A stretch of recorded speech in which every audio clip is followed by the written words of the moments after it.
Gaano ba talaga katindi ang matakot na maliga sa gitna ng karagatan? Hindi lang kailangang labanan ng gutom, uhaw, at lamig, kundi kailangan ding mag-ingat sa biglaang pag-atake ng mga peteng. Bagamat ang mga ito ay hindi ang pinakamalalang banta sa buhay, ang kalungkutan at walang hanggang kawalan ng pag-asa ang siyang pinakamalaking pagpapahirap. Ito ang pelikulang Not Without Hope na ipapalabas sa 2026. Ito ay hango sa isang totoong pangyayari, at ang paraan ng pagharap ng bida ay itinuturing na isang huwaran sa pagliligtas sa sarili mula sa aksidente ng paglubog ng barko. Mga kaibigan na mahilig sa paksang ito ay talagang huwag ng palampasin. Si Nick ay isang profesional na manlalaro ng football kahit nagretiro na. Ngunit siya at ang ilang mga kasamahan ay nagpapanatili pa rin ng ugali. Nang pag-insayo naniniwala sila na tanging malusog na katawan lamang ang makakaya upang harapin ang mga hindi inaasahang krisis. Ngunit hindi nila inaasahan na ang pagsubok ay may kinalaman sa buhay at kamatayan. Pagdating sa araw na iyon, si Nick at 3 iba pang kasamahan ay nagkasundo na magpunta sa pangingisda sa dagat. Bago umalis, ang malaking si Cooper ay medyo nag-aalala. Sinasabi na may bagyo raw sa gabi. Kailangan nilang bumalik bago mag-alas 4 ng hapon, pero wala namang nakinig dahil sa kanila naman ang bangka. Basta gusto nila, pwede silang bumalik anumang oras. Nagsimula ang grupo ni Nick sa pangingisda malapit lang sa pampang. Sayang at hindi masyadong maganda ang huli, kaya nagmungkahi si Cooper na pumunta sa isang alamat na lugar ng pangingisda. Sa lugar na iyon ay maraming uri ng isda, medyo malayo lang ng kaunti. Masayang sumang-ayon ng iba, kaya yumandar na ulit ang bangka. Mabilis na nagtungo sa malawak na dagat, at malapit nang magtanghali pagdating nila doon. Si Cooper ay bihasang nagbaba ng angkla, marahil dahil paparating na ang bagyo, kaya nakaramdam si Nick ng lamig. Kaya nagsuot siya ng makapal na jacket, na panlaban sa hangin at tubig, at ang hindi sinasadyang kilos na ito ang nagbigay sa kanya ng mas malaking pagkakataong mabuhay sa sakuna. Hindi nagtagal, unti-unting dumilim ang langit. Napansin ni Cooper na paparating na ang bagyo, kaya nagbigay siya ng senyales sa lahat na bumalik na sa kubo. Ngunit hindi inaasahan na may mangyayaring aberya sa sandaling ito. Ang angkla ay tila may sumabit, at hindi gumagalaw kahit anong hatak. Nakita ito ng iba at isa-isang lumapit para tumulong. Gayunpaman, kahit nagtulungan silang lahat, nanatiling nakasabit ang angkla. Si Nick ay tumingin sa abot tanaw na may bahagyang pagkabalisa sa kanyang kalooban. Hinikayat niya ang lahat na kailangan nilang umakyat sa Cooper at mag-isip ng isang agarang solusyon. Iyon ay ang ikabit ang natitirang dulo ng cable ng angkla sa lambat ng bangka. Pagkatapos ay paandarin ang makina, na gustong gamitin ang lakas ng bangka upang puwersahang hilahin pataas ang angkla. Ngunit hindi nila alam na ang angkla ay nakasabit sa isang malaking bato sa ilalim ng dagat. Talagang hindi ito kayang hilahin ng purong lakas. Ang resulta, ang dulo ng bangka ay biglang naitaas, at nang dumating ang isang malaking alon, ang buong bangka at ang mga tao ay direktang tumaob sa dagat. Nang nang-isip sila ng isa-isa na may malaking problema pala. Ang buong katawan ng bangka ay nakabaligtad sa ibabaw ng dagat. Ngayon kahit putulin nila ang cable ng angkla, hindi na sila makakaalis. Ang kagyat na kailangan ngayon ay ibalik sa ayos ang bangka. Sayang, dahil nakalutang sa ibabaw ng dagat, wala silang mapaglagyan ng lakas. Dagdag pa ang hatak ng walang laman na bahagi sa ilalim. Hindi talaga nila kayang ibalik sa ayos ang ganoong kalaking bangka. Akala ni Cooper ay dahil sa nakakabit na cable ng angkla, kaya lumangoy siya sa dagat para hanapin ang dulo ng cable, at saka gamitin ang propeller para putulin ito. Sayang at kahit ilang beses sinubukan ay hindi pa rin nila maibaliktad ang katawan ng bangka. Lumamig ang pakiramdam ng lahat at hindi na mamalayan ay gamabi na. Mukhang paparating na ang bagyo na sinabi sa weather forecast. Napagtanto ni Nick na tiyak na mamamatay sila kung maghihintay lang sila. Kailangan nilang mag-isip ng paraan para iligtas ang sarili nila. Huminga ng malalim si Cooper at sumisid sa tubig. Palay naghahanda siyang pumasok sa cargo hold para kumuha ng ilang mga pangangailangan. Gayunpaman, mabilis na umakyat ang mga bula ng hangin sa ibabaw ng dagat. Pala-pala, ang mahahalagang supply ay nakatago sa isang selyadong kompartamento. Kung bubuksan ang pinto, malaking dami ng tubig dagat ang papasok sa kanilang bangka. Malamang nalulubog ito, kaya pinigilan ni Nick si Cooper na buksan ang selyadong kompartamento. Inutusan niya itong kunin ang mga life vest mula sa imbakan. Isuot mo iyan, kahit papaano ay magbibigay ito ng kaunting kapayapaan ng isip. Sa kabutihang palad, nakahanap pa si Cooper ng 2 signal flare. Biglang may narinig silang tunog ng busina ng barko mula sa malayo, at napagtanto ng lahat na may papalapit na barko. Walang pag-aalinlangan, sinindihan ni Nick ang isang signal flare. Ang matingkad na pulang ilaw ay sumikat, ang ibang tao ay nagkakagulo at sumisigaw ng todo. Sayang at hindi napansin ng barko ang mga taong ito na nangangailangan ng tulong. Sa pag-aabang ng lahat, unti-unti itong naglaho sa malayo. Isang malalim na kawalan ng pag-asa ang bomb alert sa puso ng lahat. Patuloy na nagbigay ng lakas ng loob si Nick, naalala niya na nasa locker din ang kanyang telepono. Huminga siya ng malalim at hawak ang signal flare, sumisid siya sa tubig.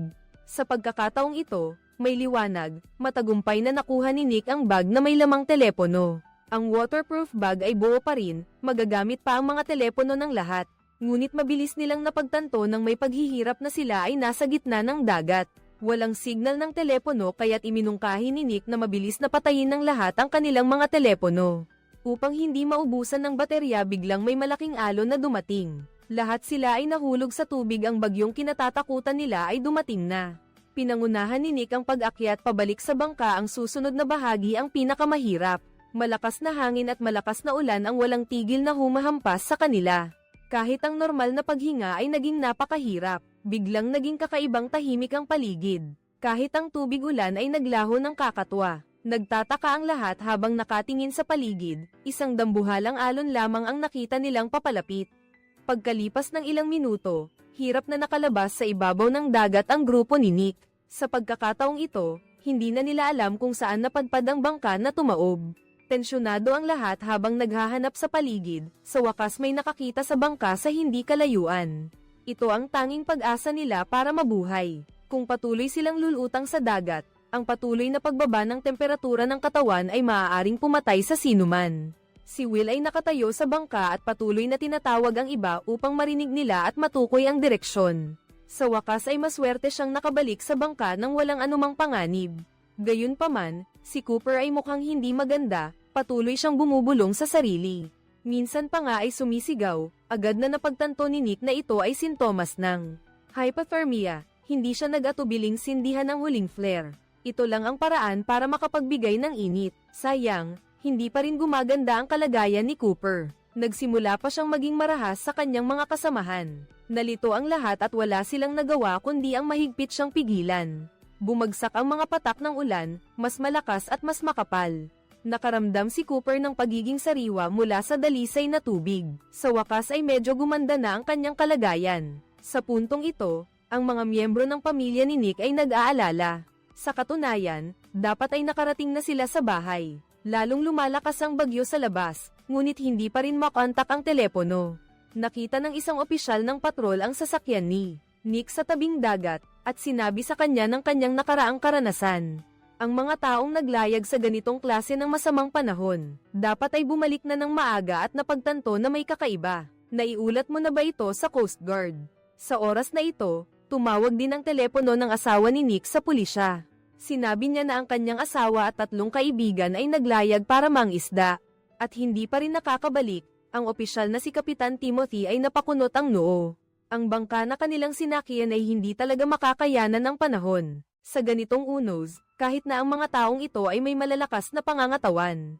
Ngunit ang matagal na pagka-hypothermia ay magdudulot din sa kanila ng iba't ibang sintomas. Gayunpaman, bago makuha ang kumpirmadong balita, ipinagpilitan pa rin ni Kapitan Timothy na ibuhos ang lahat ng lakas sa pagsagip. Sa kanyang utos, isang maliit na eroplanong pang-reconnaissance at helicopter ay dahan-daang lumipad sa kalangitan ng gabi, ngunit sa oras na iyon, halos zero ang visibility. Kahit gumamit pa sila ng night vision device, napakahirap pa rin nilang makita ng malinaw ang ibabaw ng dagat.